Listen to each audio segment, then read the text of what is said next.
जय मसीह shalom. पाँचौं भाग आत्मिक पिता कस्तोलाई भनिन्छ।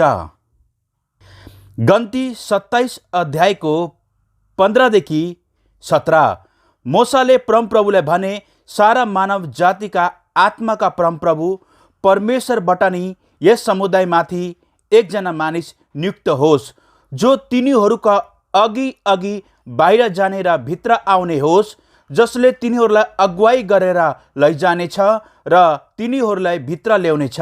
यसरी परमप्रभुका मानिसहरू गोठालो नभएका भेडाहरू झै नहुन्। मोसाको भूमिका एउटा आत्मिक पिताको हो। आत्मिक पिता परमेश्वरबाट पठाइएको वचनको मानिस हो। आत्मिक पिता त्यसले भनिन्छ जसले परमेश्वरको वचनमा हुर्काउन, बढाउन र वचनमा स्याहार सुसार गर्न सक्दछ र जोसँग खदिलो खदिलो परमेश्वरको वचनको शिक्षा छ। मोसाले लाखौं मानिसहरूलाई वचनद्वारा अगुवाई गरे। उनीहरूलाई वचन खुवाउने काम, उनीहरूलाई वचनमा हुर्काउने काम, उनीहरूलाई वचनद्वारा स्याहार सुसार गर्ने काम, तिनीहरूलाई वचनद्वारा निर्माण गर्ने काम मोसाले राम्रोसँग गरे। र मोसालाई राम्रोसँग थाहा थियो कि आत्मिक छोराहरूको आत्मिक पिता त्यही व्यक्ति हुन्छ जोसँग परमेश्वरको वचन छ। र आत्मिक पिता चाहिँ जहिले पनि परमेश्वरबाट नियुक्त हुनुपर्छ। सुसमाचार प्रचार गरेर मात्र पुग्दैन। यदि कसले सुसमाचार प्रचार गर्छ तर वचनमा हुर्काउन, बढाउन सक्दैन भने, वचन खुवाउन सक्दैन भने, आत्मिक सम्बन्धमा रहँदैन भने ऊ कसरी आत्मिक पिता हुन सक्छ? वचन पनि नखुवाउने, वचनमा निर्माण नगर्ने, वचनमा स्याहार सुसार नगर्ने, आत्मिक सम्बन्धमा नरहने, कुनै बातचित नहुने, कुनै कुराकानी नहुने, कहिले भेटघाट नहुने, मात्र एकचोटि सुसमाचार प्रचार गरेको छ, त्यहाँदेखि कहिले भेट भएकै छैन। अब कसरी उनीहरूलाई आत्मिक पिता भन्ने त? आत्मिक पिताले जीवनभरि वचन खुवाउने काम, वचनमा हुर्काउने काम, वचनमा बढाउने काम, वचनमा स्याहार सुसार गर्ने काम, वचनद्वारा अगुवाई र निर्देशन गर्ने काम, वचनद्वारा ताड्न र हप्काई गर्ने काम, र जोसँग खदिलो खदिलो परमेश्वरको वचन हुन्छ उनीहरूलाई हामी आत्मिक पिता भन्न सक्छौँ। र आत्मिक पिता कस्तो हुनुपर्छ? यहाँ गन्ती 27को 17ले पनि स्पष्ट भन्दछ, जो तिनीहरूको अघि अघि बाहिर जाने र भित्र आउने होस्, जसले तिनीहरूलाई अगुवाई गरेर लैजानेछ र तिनीहरूलाई भित्र ल्याउनेछ। यसरी परमप्रभुका मानिसहरू गोठालो नभएका भेडाहरू झै नहुन्। यो पदबाट स्पष्ट छ कि आत्मिक बुवा जहिले पनि आत्मिक छोराहरूसँग जीवनभरि हुनुपर्छ। एकचोटि सुसमाचार प्रचार गरेर बिदा गर्ने होइन। किनभने सुसमाचार प्रचार गर्ने व्यक्ति तपाईँलाई सुसमाचार प्रचार गर्छ र तपाईँलाई मण्डलीमा छोडिदिन्छ, तपाईँलाई ग्रहण गराउँछ, तर ऊ सधैँभरि तपाईँसँग रहँदैन।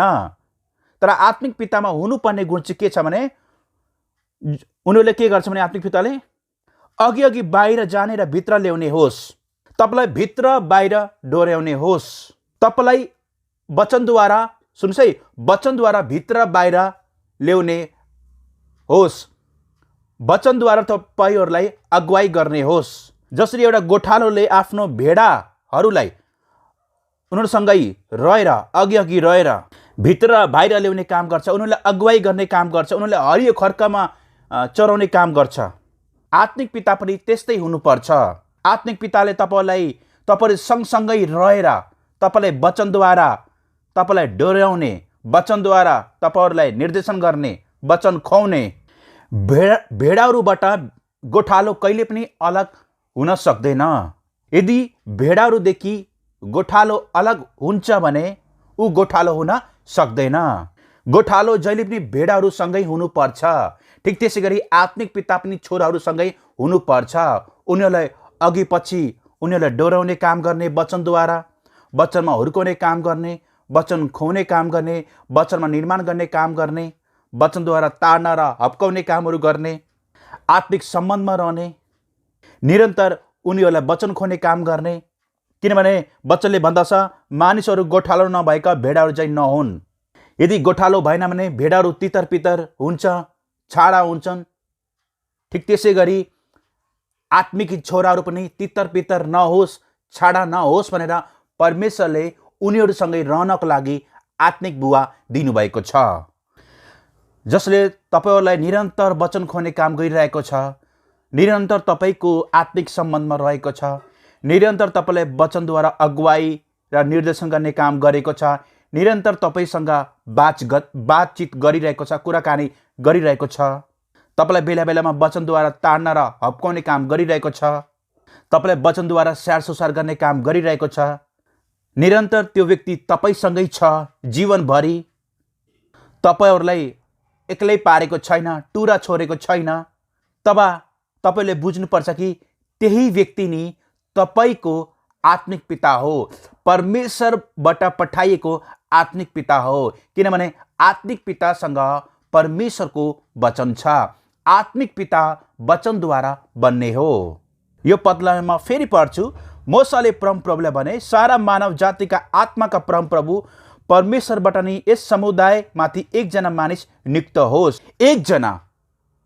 एकजना भनेको छ लाखौं इजरायलीहरूलाई एकजना मोसाले के गरे? अगुवाई गरे। त्यसपछि मुनि अगुवाहरू थिए, तर आत्मिक पिता एउटै हुन्छ। म फेरि भन्न चाहन्छु, आत्मिक पिता धेरै हुँदैनन्, आत्मिक पिता एउटै हुन्छन्। मण्डलीमा जतिसुकै अगुवा भए तापनि तर स्पिरिचुअल फादर एउटै हुन्छ। संसारमा पनि शारीरिक बुवा एउटै छ। हाम्रो परमेश्वर पिता पनि एउटै हुनुहुन्छ। ठिक त्यसै गरी आत्मिक पिता पनि एउटै हुन्छ। र आत्मिक पिता कस्तो हुन्छ भने, जो तिनीहरूको अघि अघि बाहिर जाने र भित्र ल्याउने होस्, जसले तिनीहरूलाई अगुवाई गरेर लैजानेछ र तिनीहरूलाई भित्र ल्याउनेछ। यसरी परमप्रभुका मानिसहरू गोठालो नभएका भेडाहरू झैँ नहुन्। यो चाहिँ आत्मिक पिताको भूमिका हो। कतिजनाले रहरले आत्मिक पिता बनाउँछन्, त्यो व्यक्ति राम्रो लाग्यो, एकदमै म इम्प्रेस भएँ, एकदमै राम्रो लाग्यो, त्यसकारण म आत्मिक पिता बनाएको। तर त्यो व्यक्तिले कहिले वचन खुवाउने काम गरिरहेको छैन, तपाईँसँग आत्मिक सम्बन्धमा रहेको छैन, न फोनमा कुराकानी हुन्छ, न तपाईँलाई वचनमा स्याहार सुसार गर्छ, न वचनमा तपाईँलाई निर्माण गर्ने काम गर्छ, न त तपाईँलाई वचनमा निर्देशन गर्ने कामहरू गर्छ, न कहिले भेटघाट हुन्छ। कसरी तपाईँले उनीहरूलाई आत्मिक पिता भन्न सक्नुहुन्छ? इम्प्रेस भएर राम्रो भएर आत्मिक पिता बनाउने होइन। जोसँग खदिलो खदिलो परमेश्वरको वचन छ, जसले वचनमा हुर्काउन सक्छ, वचनमा बढाउन सक्छ, वचनमा निर्माण गर्न सक्छ, वचनमा स्याहार सुसार गर्न सक्छ, जो तपाईँसँग आत्मिक सम्बन्धमा छ, जीवनभरि तपाईँलाई वचनमा अगुवाई गर्न सक्छ, त्यही व्यक्ति नै तपाईँको आत्मिक पिता हो। सुसमाचारको आधारमा मात्रै आत्मिक पिता भन्नु भएन। पावलले भने कि म सुसमाचारद्वारा आत्मिक पिता बने।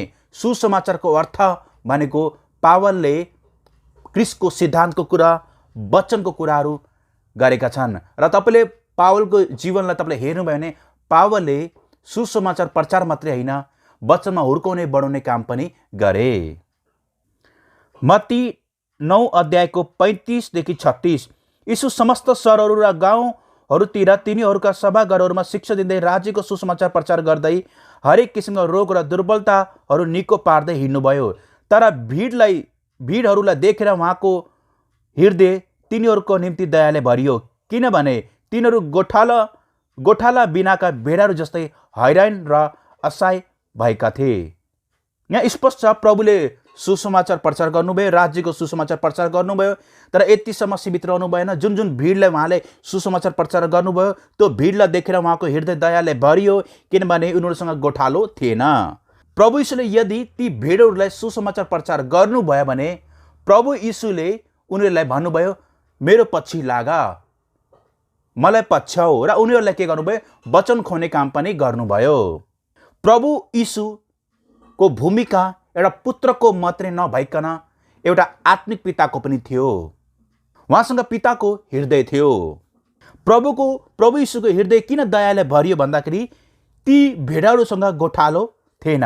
अनि गोठालो भएन भने तिनीहरू भेडाहरू हैरान र असहाय हुन्छन्।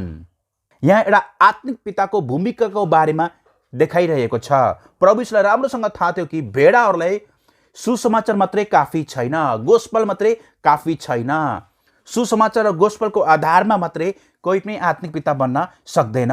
आत्मिक पिता परमेश्वरको वचनद्वारा बन्ने हो। यसकारण प्रभु यीशुको हृदय दयाले भरियो, किनभने प्रभु यीशुले तिनीहरूलाई टुरो छोड्न चाहनु भएन, उनीहरूलाई असहाय बनाएर छोड्न चाहनु भएन। सुसमाचार प्रचार गरेर बिदा लियो भने अब कसरी हामीले उहाँहरूलाई आत्मिक पिता भन्ने? हामीले यति बुझ्नुपर्छ कि उहाँसँग सुसमाचारको वरदान हो, उहाँ प्रचारक हो, तर आत्मिक पिता जीवनभरि तपाईँसँगै रहनुपर्छ, जसले तपाईँलाई वचन खुवाउने काम गर्नुहुन्छ। प्रभु यीशुले यो भन्नु भएन कि मैले तिमीलाई राज्यको सुसमाचार प्रचार गरेँ, अब तिमीलाई वचन नभए हुन्छ, तिमीलाई वचनको खाँचो नभए हुन्छ, तिमीलाई गोठालो चाहिँदैन। प्रभु यीशुले यो भन्नु भएन।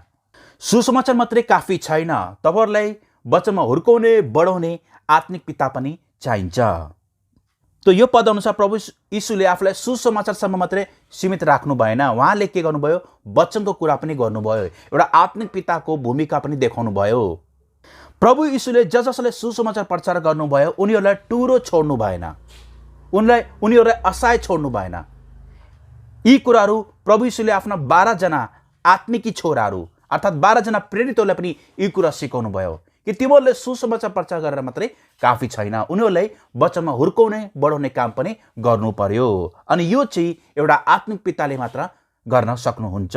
आत्मिक पिता कतिचोटि हाम्रोमा सोच आउँछ कि आत्मिक पिता एउटा पास्टर मात्रै हुन्छ। होइन मेरा प्रिय, जसले तपाईँलाई वचनमा हुर्काउने बढाउने काम गर्छ, वचनमा निर्माण गर्ने काम गर्छ, जो जीवनभरि तपाईँसँगको आत्मिक सम्बन्धमा रहन्छ, उही व्यक्ति नै तपाईँको आत्मिक पिता हो। त्यही प्रसङ्ग मिल्दोजुल्दो हामी यो मर्कुस 6:34, जब उहाँ किनारमा उत्रिनुभयो तब उहाँले एउटा ठुलो भिड देख्नुभयो र उहाँले तिनीहरूलाई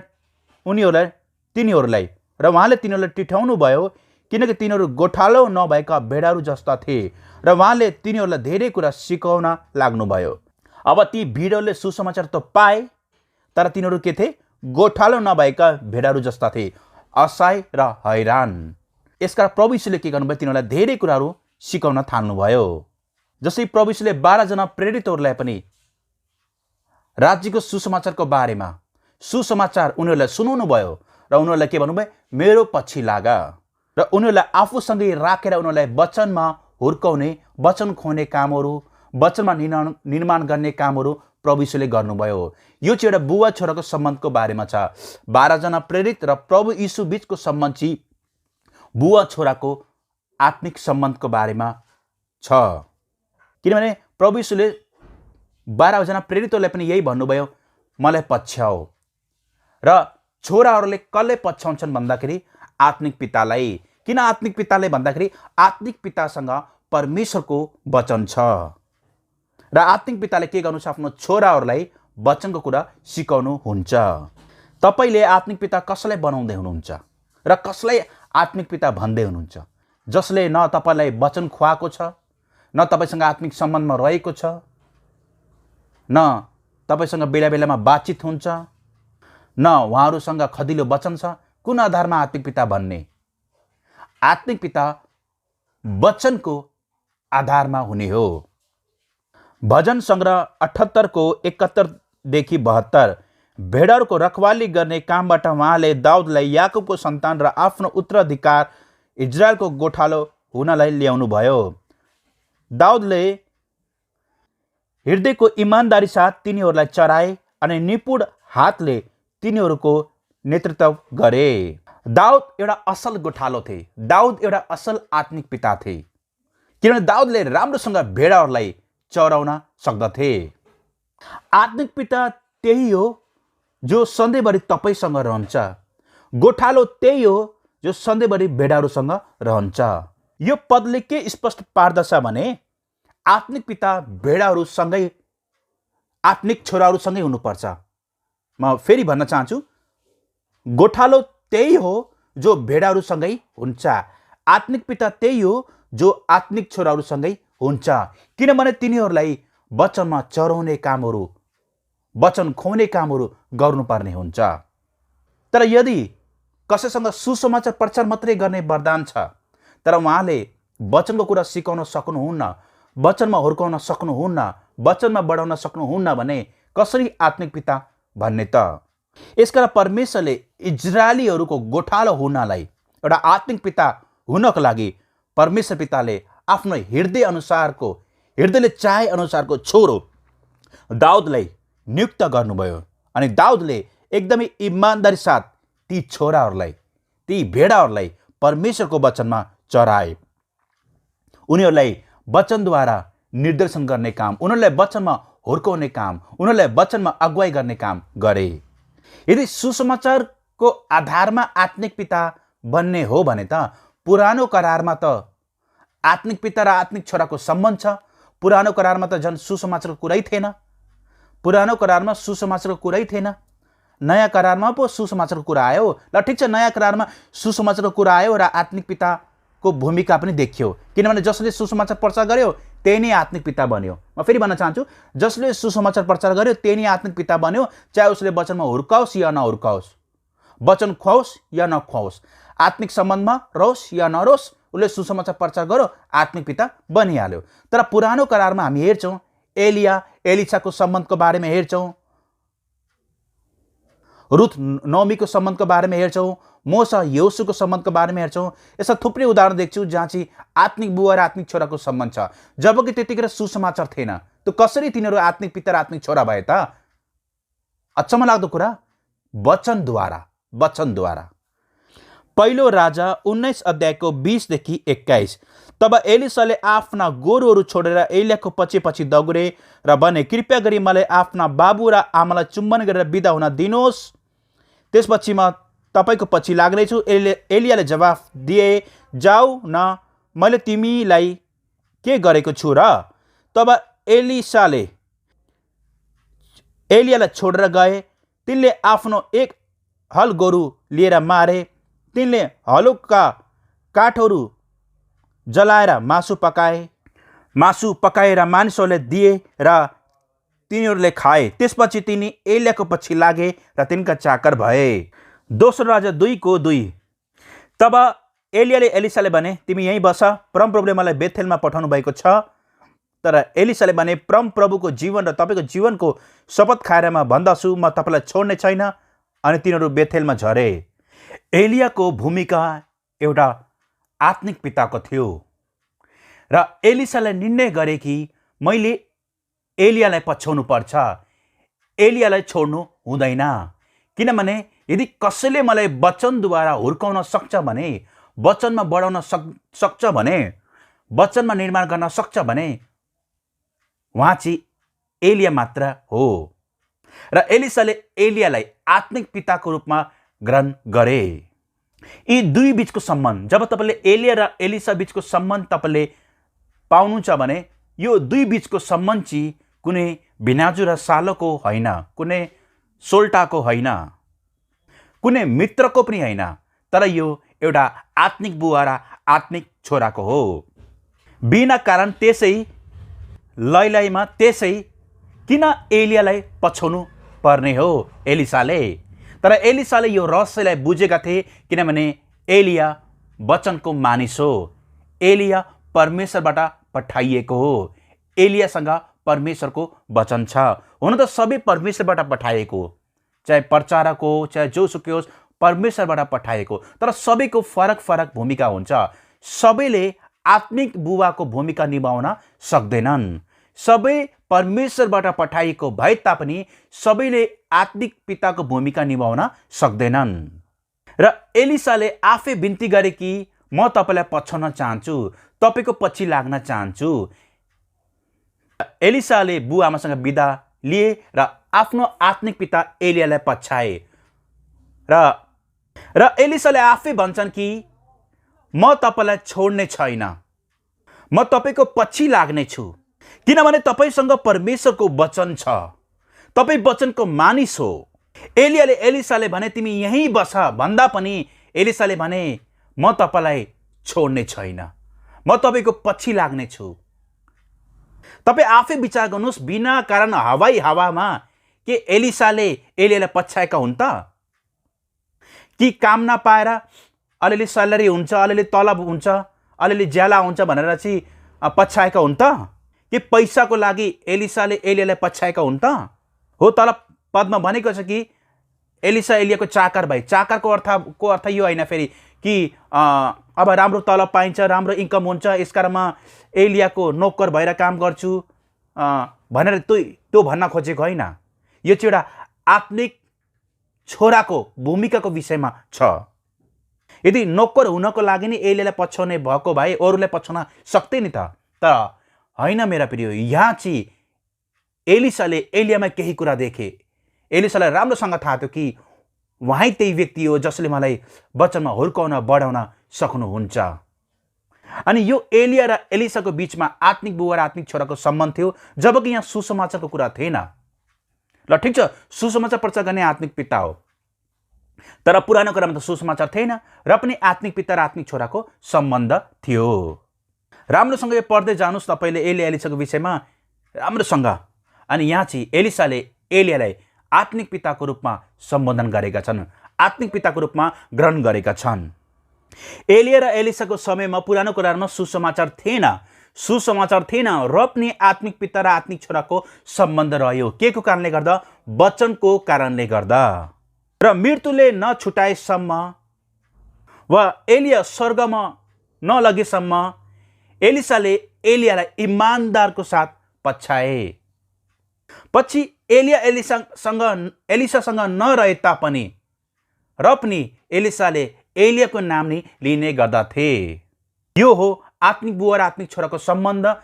त्यतिखेर सुसमाचार नभए तापनि र पनि आत्मिक पिता हुन सकिँदो रहेछ, किनभने वचनद्वारा। आत्मिक पिताको भूमिका सुसमाचारले भन्दा पनि वचनले देखाउँदछ, परमेश्वरको वचनले। रुथ 1 अध्यायको 16 देखि 18। रुथले जवाफ दिइन्, मलाई फर्किएर जान र तपाईँलाई छोड्न कर नगर्नुहोस्। तपाईँ जहाँ जानुहुन्छ म त्यही जानेछु, तपाईँ जहाँ बस्नुहुन्छ म पनि त्यही नै बस्नेछु। तपाईँका मानिसहरू मेरा मानिसहरू हुनेछन् अनि तपाईँका परमेश्वर मेरा परमेश्वर हुनेछन्। तपाईँ जहाँ मर्नुहुन्छ म त्यही मर्नेछु र त्यही नै गाड्नेछु। मृत्यु बाहेक अरू कुनै कुराले तपाईँ र मलाई अलग गरेमा परमप्रभुले मसँग अति पनि कडा व्यवहार गरून्। रुथले आफूसँग जाने दृढ सङ्कल्प गरेकी देखेर नाओमीले अरू केही भनिनन्। रुथलाई राम्रोसँग थाहा थियो, रुथको अगाडि पछाडि कोही थिएन, यदि थियो भने नाओमी। र रुथलाई राम्रोसँग थाहा थियो, यदि वचनको मानिस यदि कोही छ भने, वचनको मानिस यदि कोही छ भने, यदि कसैले मलाई निर्देशन दिन सक्छ भने, वचनद्वारा निर्देशन दिन सक्छ भने, वचनद्वारा यदि मेरो हेरचाह गर्न सक्छ भने, वचनद्वारा मलाई निर्माण गर्न सक्छ भने, त्यो चाहिँ हो वचनको मानिस नाओमी। अनि यहाँ पनि तपाईँले भन्नुहोला यो त सासू र बुहारीको सम्बन्ध हो, सासू र बुहारीको सम्बन्ध भन्नुहोला, तर आत्मिक स्तरमा हेर्ने भने, आत्मिक दृष्टिले हेर्ने भने यो एउटा आत्मिक बुवा र आत्मिक छोरा बीचको सम्बन्ध हो। नत्र जसरी रुथको बहिनी ओर्पा आफ्नो बाटो लागिन्, आफ्नो देशमा गइन्, आफ्नो देवताहरूतिर फर्किन्। रुथ पनि सायद त्यो गर्न सक्थे होला, आफ्नै देशमा आफ्नै देवताहरूतिर उसको बहिनी जहाँ गइन् त्यही जान सक्थिन् होला, तर रुथले त्यो गरिनन्। रुथले राम्रोसँग चिनिन् नाओमीलाई कि नाओमी वचनको मानिस हो, र रुथले आफै बिन्ती गरिन् कि म तपाईँलाई पछ्याउन चाहन्छु, कृपया मलाई कर नलाउनुहोस्, म तपाईँबाट अलग रहन सक्दिनँ, तपाईँ जहाँ जानुहुन्छ म त्यही जान्छु, तपाईँ जहाँ बस्नुहुन्छ म त्यही बस्छु, तपाईँका मानिस मेरो मानिस, तपाईँको परमेश्वर मेरो परमेश्वर, मृत्यु बाहेक कुनै भी कुराले तपाईँ मलाई अलग नगरोस्। यो चाहिँ एउटा आत्मिक बुवा र आत्मिक छोरा बीचको सम्बन्ध हो। रुथको समयमा पनि सुसमाचार थिएन र पनि यहाँ आत्मिक बुवा र आत्मिक छोराको सम्बन्ध देखियो। के को कारणले गर्दा? वचनद्वारा। रुथले आफूसँग जाने दृढ सङ्कल्प गरी कि देखेर नाओमीले अरू केही भनेनन्। यो चाहिँ एउटा करारको कुरा हो, करारको कुरा। हितोपदेश 27:23। तेरा भेडहरूको अवस्था राम्ररी थाहा गर र आफ्नो बगालप्रति सावधानीपूर्वक ध्यान दे। अब यदि आत्मिक पिता सँगै छैन, आत्मिक बुवाले वचन खोने कामै गर्दैन, वचनमा हुर्काउने बढाउने कामै गर्दैन भने कसरी उसलाई थाहा हुन्छ आफ्नो आत्मिक छोराहरूको अवस्था? यदि गोठालो भेडाहरूसँगै छैन भने के भेडाहरूको बारेमा थाहा हुन्छ त? यदि मैले सुसमाचार प्रचार गरेँ, सुसमाचार प्रचार गरेर मैले ऊबाट बिदा लिएँ, अरू मण्डलीमा जिम्मा दिएँ भने के मलाई ऊ भेडाहरूको बारेमा थाहा हुन्छ? ऊ आत्मिक छोराको बारेमा थाहा हुन्छ? थाहा हुँदैन। जसलाई तपाईँको आत्मिक अवस्थाको बारेमा थाहा छ, त्यही नै तपाईँको आत्मिक पिता हो, किनभने उसले तपाईँलाई वचनमा हुर्काउने बढाउने कामहरू गर्छ। अनि यो चाहिँ आत्मिक पितालाई भनिएको हो। जहिले पनि आत्मिक सम्बन्ध गोठालो र भेडा बीचको हुन्छ, गोठालो र भेडा बीचको हुन्छ।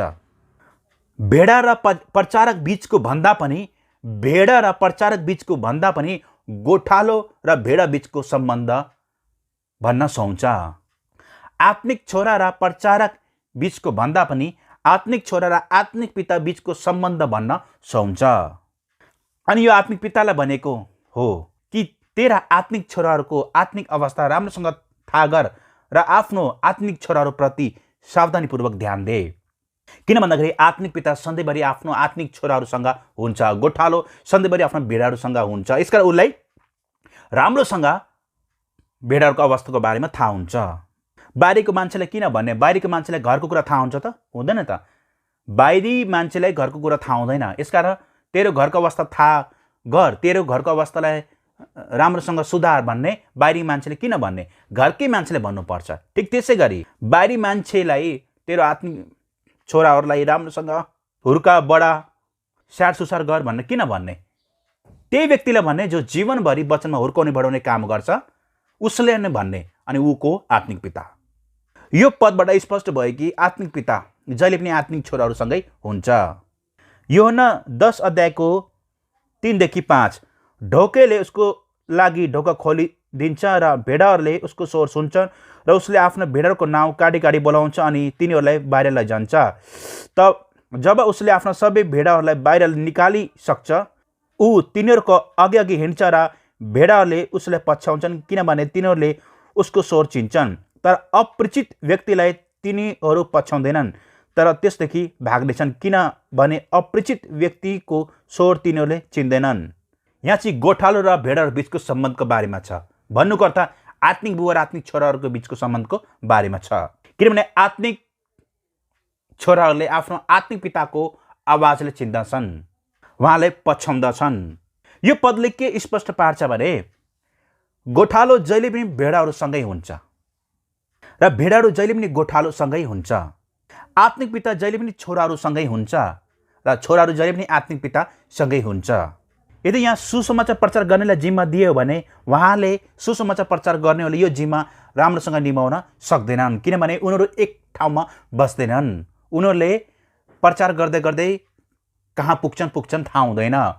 उनीहरूले एउटै ठाउँमा रहेर भेडाहरूको स्याहार सुसार गर्न सक्दैनन्, किनभने उनीहरूको काम सुसमाचार हो। तर एउटा गोठालोले मात्रै, एउटा आत्मिक पिताले मात्रै के गर्न सक्छ? जीवनभरि उनीहरूसँगै रहेर वचनमा उनीहरूलाई हुर्काउने बढाउने काम गर्न सक्दछ। जस्तो मेरा केही आत्मिक छोराहरू विदेशमा छन्, उनीहरू मसँगै नभए तापनि मैले उनीहरूलाई वचनमा हुर्काउने बढाउने काम गरिरहेको छु। हामी शरीरमा सँगै नभए तापनि आत्मामा हामी सँगै छौँ, हाम्रो बातचित भइरहेको छ। म हरेक हप्ता उनीहरूलाई वचन खुवाउने काम गरिरहेको हुन्छु, वचनमा हुर्काउने बढाउने काम गरिरहेको हुन्छु, उनीहरूलाई वचनमा स्याहार सुसार गर्ने कामहरू गरिरहेको हुन्छु। बेला बेलामा उनीहरूलाई ताड्ना दिने काम, हप्काउने काम गरिरहेको हुन्छु।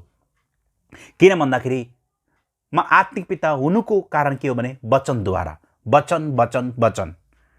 किनभने आत्मिक छोराहरूले आफ्नो आत्मिक पिताको स्वरलाई चिन्दछन् र आत्मिक पिताले जहिले पनि के गर्नुहुन्छ? आफ्नो आत्मिक छोराहरूको नाउँ काडी काडी तिनीहरूलाई बोलाउनु छ र तिनीहरूलाई वचनमा डोराउने कामहरू गर्नुहुन्छ। र आत्मिक पिता जहिले पनि आफ्नो आत्मिक छोराहरू सँगसँगै हुन्छन् र आत्मिक छोराले जहिले पनि आफ्नो आत्मिक पितालाई पछ्याउँछन्, किनभने आत्मिक छोरालाई राम्रोसँग थाहा हुन्छ कि उहाँ चाहिँ वचनको मानिस हो र आत्मिक छोराहरूले आफ्नो आत्मिक पिताको आवाजलाई चिन्दछन्। र आत्मिक छोराहरूले जो पाए त्यहीलाई पछ्याउँदैनन्, जो पाए त्यसको पछि लाग्दैनन्। एक दिनको र 2 दिनको पाहुनाको पछि आत्मिक छोराहरू लाग्दैनन्। आत्मिक छोराहरू तिनीहरूको पछि लाग्छन् जसले जीवनभरि दुःख गरेर वचनमा हुर्काउने बढाउने कामहरू गर्छ। त्यही नै आत्मिक पिता हो। यूहन्ना 10:12, भाडाको मान्छे चाहिँ भेडाहरूको आफ्नै गोठालो जस्तो होइन, त्यसले त बुवासाले आएको देखेर भेडाहरूलाई छोडी त्यो भाग्छ र बुवासाले भेडाहरूलाई गाजी लैजान्छ र तितर पारिदिन्छ। उदाहरणमा मैले भेडाहरूलाई सुसमाचार प्रचार गरेँ। ल म एउटा गोठालो हो र मैले भेडाहरूलाई सुसमाचार प्रचार गरेँ। ल सुसमाचार प्रचार गरेर उनीहरूलाई मैले छोडिदिएँ। ल मैले उनीहरूलाई छोडिदिएँ, म उनको गोठालो पनि भएन, आत्मिक पिता पनि भएन। र बुवासहरू आए भने उनीहरूलाई के गर्छ? खाइदिन्छ, तितर पारिदिन्छ। किनभने मैले त सुसमाचार प्रचार गरेँ, बिदा लिएँ। मैले त सुसमाचार प्रचार गरेँ, बिदा लिएँ। अब मलाई थाहा छैन मेरो भेडाहरू कस्ता छन्, मेरो आत्मिक छोराहरू कस्ता छन्, कुन बुवासले लग्यो थाहा हुँदैन। तर यदि म एउटा आत्मिक पिता हो भने, यदि म एउटा साँचो गोठालो हो भने म भेडाहरूसँगै हुन्छु र म के गर्छु भने मेरो भेडाहरूलाई गलत सिद्धान्तबाट, झुटो शिक्षाबाट, बुवासहरूबाट बचाउने काम गर्दछु, जसरी दाउदले गरे। दाउदले आफ्ना भेडाहरू मात्रै होइन, आफ्ना आत्मिकी छोराहरू इजरायलीहरूलाई पनि गोलियत जस्ता थुप्रै शत्रुहरूबाट बचाउने काम गरे। अहिलेको समयमा गलत सिद्धान्त, वचनको ठिक विपरीत गलत सिद्धान्त, झुटा शिक्षाहरू। अब गोठालो भेडाहरूसँगै छैन भने उसले कसरी बुवासादेखि बचाउन सक्छ त? सुसमाचार प्रचार मात्रै गर्यो र बिदा गरिदियो, कसरी बचाउन सक्छ त? भने यहाँ चाहिँ आत्मिक बुवाको आवश्यकताको बारेमा भनिएको छ यो पदले। किनभने आत्मिक पिता यदि सँगै छ भने उसले आफ्नो आत्मिक छोरालाई बुवासाहरूदेखि बचाउन सक्छ। 2 कोरिन्थी 11:6 म सिपालु वक्ता नभए तापनि ममा ज्ञानको कमी छैन, यी कुरा हामीले हर किसिमले तिमीहरूलाई सफासँग देखाइदिएका छौँ। प्रेरित पावलले सुसमाचार प्रचार मात्रै गरेनन्। प्रेरित पावलसँग प्रशस्त परमेश्वरको वचन थियो। प्रेरित पावलले आफै भन्नुहुन्छ कि ममा ज्ञानको कमी छैन, ममा वचनको कमी छैन, ममा प्रेरित शिक्षाको कमी छैन, म एउटा असल आत्मिक पिता हो। प्रेरित पावलले सुसमाचार प्रचार गरेर उनीहरूलाई टुरा छोड्ने काम गरेनन्, उनीहरूलाई चाहिँ टाढा राख्ने कामहरू गरेनन्, उनीहरूले के गरे? वचनमा हुर्काउने काम पनि गरे। अब यो आवश्यक छैन कि जसले सुसमाचार प्रचार गर्यो उसले नै हुर्काउनु पर्छ भन्ने छैन, किनभने सबैसँग यो बोलाट वा वरदान नहुन सक्छ। यदि आत्मिक पितासँग वचनको ज्ञानको कमी छ, आत्मिक पितासँग खदिलो वचन छैन, खदिलो शिक्षा छैन, उहाँसँग पिताको हृदय छैन, उहाँसँग आत्मिक पिताको भूमिका छैन, उहाँ आत्मिक सम्बन्धमा रहन सक्नुहुन्न, उहाँले वचनमा हुर्काउन, बढाउन, स्याहार सुसार गर्न, वचनमा निर्माण गर्न सक्नुहुन्न, उहाँले वचनद्वारा हामीलाई अगुवाई गर्न सक्नुहुन्न भने उहाँ चाहिँ आत्मिक पिता होइन। एकचोटिको सुसमाचारले मात्रै पुग्दैन, हामीहरूलाई एकचोटिको सुसमाचारले, गोस्पलले मात्रै पुग्दैन। हामीलाई जीवनभरि यस्तो व्यक्ति चाहिन्छ जसले हामीलाई जीवनभरि वचनमा हुर्काउने, बढाउने काम गरोस्, वचन खोज्ने काम गरोस्। त्यही व्यक्ति हो आत्मिक पिता। किनभने होशे 4:6 भन्छ, मेरा प्रजा ज्ञानको कमीले गर्दा नष्ट भएका छन्। यस, यदि आत्मिक पितासँग वचनको ज्ञान छैन भने, ज्ञानको कमी छैन भने आत्मिक पिता पनि नष्ट हुन्छ, छोराहरू पनि नष्ट हुन्छन्। जो पाए त्यहीलाई आत्मिक पिता नबनाउनुहोस्, राम्रो लागेर इम्प्रेस भएर नबनाउनुहोस्। आत्मिक पिता त्यही व्यक्तिलाई बनाउनुहोस् जोसँग प्रशस्त वचन छ, जोसँग हरियो खर्क छ, जसले तपाईसँग आत्मिक सम्बन्धमा रहनुहुन्छ, जसले तपाईँलाई ठिक तरिकाले वचन खोज्ने कामहरू गर्नुहुन्छ, जसले तपाईँहरूलाई वचनद्वारा वास्ता गर्नुहुन्छ, वचनद्वारा स्याहार सुसार गर्नुहुन्छ, वचनद्वारा निर्माण गर्ने कामहरू गर्नुहुन्छ। त्यही व्यक्तिलाई आत्मिक पिता बनाउनुहोस्। 1 दिन 2 दिनको पाहुनाहरूलाई होइन। प्रस्थान 24:13 तब मोसा र तिनका सेवक योसु उठेर परमेश्वरको पर्वतमा गए। योसुले जहिले पनि मोसालाई पछ्याउने काम गर्दथे। एउटा जवान व्यक्तिले किन मोसालाई पछ्याउनु पर्यो? तर योसुलाई राम्रोसँग थाहा थियो कि मोसा वचनको मानिस हुन्। लाखौं इजरायलीहरू मोसाको पछि थिए, तर थोरैले मात्र चिन्न सके कि मोसा चाहिँ को हुन्। जसमा केही छोराहरूले मात्र चिन्न सके, जसमध्ये एउटा योसु हुन् जसले चिन्न सके मोसा एउटा असल गोठाला हुन्, मोसा एउटा असल आत्मिक पिता हुन्, मोसा वचनको मानिस हुन्। मोसाले ठिक प्रकारले वचनमा हुर्काउने, बढाउने काम गर्नुहुन्छ, वचनमा निर्देशन गर्ने कामहरू गर्नुहुन्छ। मोसाले खदिलो वचनको कुरा सिकाउन सक्नुहुन्छ। अनि मोसा र योसु बीचको सम्बन्ध नोक्कर र मालिकको नभएर एउटा आत्मिक पिता र आत्मिक छोरा बीचको सम्बन्ध थियो। पुरानो करारमा सुसमाचार नभए तापनि र पनि आत्मिक पिता र आत्मिक छोरा बीचको सम्बन्ध थियो। तपाईले भन्नुहोला कि जसले सुसमाचार प्रचार गर्छ उनी आत्मिक पिता हो भने ठिक छ, सुसमाचार त नयाँ करारबाट आएको नि त होइन। पुरानो करारमा सुसमाचार थिएन र पनि पुरानो करारमा के थियो? आत्मिक पिता र आत्मिक छोरा बीचको सम्बन्ध थियो। वचनमा हुर्काउने बढाउने कामहरू, वचनमा निर्माण गर्ने कामहरू, वचनद्वारा ताड्न र हप्काइदिने कामहरू, वचनद्वारा स्याहार सुसार गर्ने कामहरू कुनै अङ्कलले होइन, कुनै भिनाजुले होइन, कुनै सोल्टालले होइन, कुनै मित्रले पनि होइन, तर एउटा आत्मिक पिताले गर्छ, एउटा आत्मिक पिताले गर्छ। अन्तिममा यही भन्न चाहन्छु, आत्मिक पिता कसले बनाउने त? जो निरन्तर तपाईसँगको आत्मिक सम्बन्धमा छ, जसले निरन्तर तपाईसँग बातचित गर्छ, जसले तपाईँलाई वचन खुवाउने कामहरू गर्छ, वचनमा निर्माण गर्ने कामहरू गर्छ, वचनद्वारा स्याहार सुसार गर्ने कामहरू गर्छ, कहिलेका ताड्न दिने काम, हप्काउने काम गर्छ, वचनद्वारा तपाईँहरूलाई वास्ता गर्छ, जोसँग खदिलो परमेश्वरको वचनको शिक्षा छ, जोसँग पिताको हृदय छ, जसको बारेमा तपाईँलाई राम्रोसँग थाहा छ, जसले जीवनभरि तपाईँलाई वचनद्वारा निर्देशन गर्छ, उहाँलाई नि तपाईँले आत्मिक पिता बनाउनुहोस्। राम्रो लागेर इम्प्रेस भएर भनेर आत्मिक पिता नबनाउनुहोस्। राम्रो लागेर इम्प्रेस भएर आत्मिक पिता त बनाउनु भयो, तर कनेक्सनै छैन, कुनै आत्मिक सम्बन्धै छैन, उसले तपाईँलाई वचन खुवाउने कामै गर्दैन, वचनमा हुर्काउने बढाउने कामै गर्दैन, भेटघाटी छैन, कुराकानी छैन, तब कसरी आत्मिक पिता भन्ने त? आत्मिक पिता भनेको फिल्मको हिरोहरू जस्तो होइन के, वाउ मलाई यो हिरो मन पर्यो, यो हिरो मन पर्यो, आई एम बिग फ्यान, म बिग फ्यान, त्यस्तो होइन। तपाईँ हिरोहरूको बिग फ्यान हुनुहुन्छ, हिरोइनहरूको बिग फ्यान हुनुहुन्छ, तर के तिनीहरू तपाईँसँग सधैँभरि रहन्छन्? रहँदैन नि त। आत्मिक पिता त्यस्तो होइन। आत्मिक पिताको फ्यान बन्ने होइन के, आत्मिक पिताको छोराहरू बन्ने हो। आजको वचन यही राख्न चाहन्छु। परमेश्वर तपाईँलाई आशिष र अनुग्रह गर्नुभएको होस्। आशा छ आजको वचनद्वारा तपाईँ आशिष हुनुभयो होला।